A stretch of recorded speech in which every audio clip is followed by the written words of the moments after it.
Halo anak-anak, Assalamualaikum warahmatullahi wabarakatuh. Salam sejahtera bagi kita semua. Bagaimana kabarnya hari ini? Semoga anak-anak selalu dalam keadaan sehat ya. Pada pertemuan kali ini kita akan belajar secara asinkron untuk membahas materi baru. Nah, materi apa itu? Kita akan belajar mengenai permasalahan sosial yang ada di masyarakat. Tetapi sebelum kita masuk ke sana, kita akan belajar terlebih dahulu mengenai partikularisme dan universalisme kelompok. Sehingga tujuan pembelajaran pada hari ini nanti diharapkan siswa-siswa semua dapat memahami dan menjelaskan apa itu partikularisme dan universalisme kelompok. Apakah anak-anak semua pernah mendengar istilah tersebut? Partikularisme, universalisme. Apakah pernah mendengar?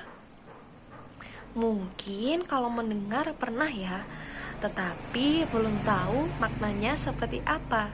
Nah, mari kita belajar bersama di sini.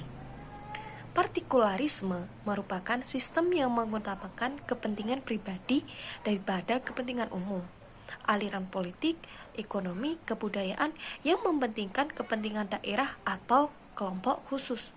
Nah, kita bisa lihat bahwa arti partikularisme ini berasal dari kata partikular, yang artinya sendiri itu merupakan khusus atau sebagian. Sehingga memang di sini dapat dikatakan bahwa mengutamakan kepentingan pribadi ataupun mengutamakan kepentingan kelompok khususnya. Gitu. Lalu apa bedanya dengan universalisme? Nah, di sini menurut KBBI bahwa universalisme itu merupakan aliran yang meliputi segala-galanya, yaitu penerapan nilai dan norma itu secara umum, secara menyeluruh. Nah, kita bisa lihat bahwa asal kata dari universalisme itu berasal dari universal, umum, atau mencakup keseluruhan. Jadi di sini itu semacam kesamaan secara umum seperti itu. Talcott Parsons mengemukakan bahwa seseorang menilai dan melakukan suatu tindakan berdasarkan kriteria umum atau sering kita sebut sebagai universal, dan juga berdasarkan kedekatannya dengan subjek atau yang biasa kita sebut sebagai partikularisme. Talcott juga menyampaikan bahwa di dalam masyarakat, individu itu mengalami beberapa dilema yang harus dipecahkan. Salah satunya adalah bagaimana individu itu menempatkan dirinya menentukan salah satu dari universalisme ataupun partikularisme dalam interaksi sosial di dalam masyarakat. Nah, di sini kita bisa lihat nih, misalnya nih, di dalam suatu sekolah itu ada seorang guru yang kebetulan anaknya itu juga bersekolah di tempat guru mengajar. Pada suatu hari, anaknya ini melakukan suatu pelanggaran yang secara aturan harus dihukum atau diberi sanksi. Di sini, guru yang sekaligus orang tua dari anaknya itu secara universal harus menghukum anaknya sesuai dengan peraturan yang ada. Tetapi karena yang melanggar adalah anak kandungnya sendiri, di sini guru mengalami dilema yang memang tidak jarang justru partikularisme di sini yang ia pilih, yaitu mengutamakan kepentingan pribadi daripada kepentingan umum. Mereka tidak peduli dengan peraturan yang ada, yang penting anggota kelompoknya itu aman. Nah, begitulah contoh dari adanya partikularisme dan universalisme. Nah, di sini memang partikularisme dan universalisme itu berbeda ya. Di sini partikularisme dan universalisme itu memiliki karakteristik sendiri-sendiri. Nah, yang pertama mari kita bahas mengenai karakteristik dari partikularisme. Yang pertama, partikularisme itu berdasarkan perasaan hati dan persahabatan manusia. Yang kedua, dari anggotanya itu merasa wajib untuk membantu, yaitu bagaimana memberikan sumber daya untuk orang kepada siapa yang memiliki kewajiban pribadi, keluarga itu di atas segalanya, tetapi juga untuk teman-teman dan kelompok keanggotaannya.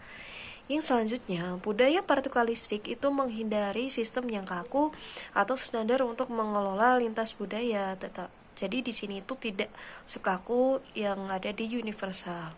Dan yang selanjutnya, Budaya partikularistik itu membuatnya tergantung dari situasi dan hubungan yang ada di anggota tersebut. Nah, di sini juga tujuan dari partikularisme yaitu adalah untuk menjaga hubungan dalam bijaksana daripada menegakkan prinsip universal. Dan yang selanjutnya adalah individu saling bergantung pada masyarakat partikularistik itu sendiri. Begitu. Nah, coba kita lihat perbedaannya dengan karakteristik universalisme. Yang pertama, budaya universal yang kuat menggunakan pengadilan untuk menengahi konflik. Jadi memang karena universal itu bersifat umum secara luas, itu ketika terjadi suatu konflik itu memang dalam menengahi itu, dalam menyelesaikan itu dibutuhkan pengadilan. Dan yang kedua itu adanya budaya universal itu fokusnya itu biasanya lebih pada aturan daripada hubungan. Nah, kalau yang tadi kan partikularisme itu mengutamakan pada hubungan gitu ya. Nah, kalau di universalisme ini fokusnya itu lebih kepada aturan. Dan yang ketiga itu ada budaya universal itu yang kuat itu melampirkan pentingnya tertinggi hukum dan menegakkan kepentingan mereka itu hampir di semua situasi, dan individu melalui lembaga diberdayakan secara independen. Dan yang keempat, tujuan utama dari universalisme ini adalah mengikuti prinsip-prinsip yang ada, yaitu prinsip-prinsip yang sudah ada di masyarakat secara umum. Nah, yang selanjutnya itu memiliki komitmen untuk memperlakukan orang lain sesuai dengan standar yang sama. Nah, di sini karena universalisme itu bersifat secara umum, secara otomatis standarnya itu dibuat sama oleh semua kalangan. Dan yang selanjutnya itu individu yang mandiri cenderung berada dalam masyarakat universal. Dan yang terakhir, bagi anggota masyarakat universal, hukum atau peraturan itu harus memperlakukan semua orang yang secara sama. Seperti itu. Nah, jadi begitu anak-anak.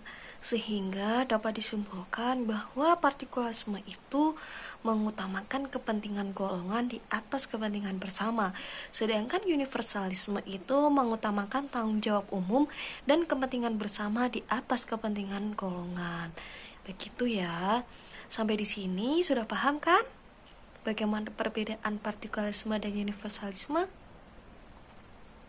Nah, silahkan kemukakan secara mandiri, secara individu, contoh dari partikularisme dan universalisme kelompok yang ada di masyarakat. Bisa langsung berdiskusi di kolom komentar ya. Cukup sekian pembelajaran kita pada hari ini. Semoga bermanfaat. Tetap jaga kesehatan ya anak-anak. Sampai jumpa lagi. Wassalamualaikum warahmatullahi wabarakatuh. Dadah.